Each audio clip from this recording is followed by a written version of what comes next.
Data dari Administrasi Obat dan Makanan Beijing mengungkapkan epidemi parah dalam kekurangan obat swasta.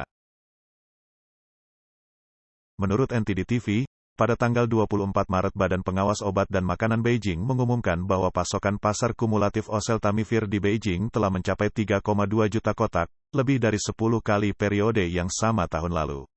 Ini secara tidak langsung menegaskan tingkat keparahan epidemi flu melalui permintaan yang tinggi terhadap obat-obatan swasta. Namun tidak seperti Beijing, kekurangan obat-obatan itu cukup umum terjadi di daerah lain, dan pasien seringkali kesulitan mendapatkan obat. Seorang warga Shanghai berkata, wabah flu di Shanghai dimulai akhir bulan lalu. Sudah sebulan penuh sekarang. Ini terutama terjadi di sekolah, di mana ada lebih banyak wabah di antara anak-anak. Seorang warga Henan berkata, situasi saat ini tampak tenang di permukaan. Tetapi ketika Anda pergi ke rumah sakit, Anda langsung terkejut. Saya pikir flu ini jauh lebih buruk daripada COVID-19. Ketika Anda terkena COVID-19, Anda akan demam dan tidak nyaman selama 2 atau 3 hari. Tetapi flu ini dapat menyiksa Anda selama 4 atau 5 hari. Beberapa orang juga mempertanyakan, apakah banyak dari mereka yang didiagnosis dengan apa yang disebut epidemi flu itu sebenarnya terinfeksi coronavirus PKC. Beberapa percaya flu ini hanyalah nama lain untuk virus corona baru.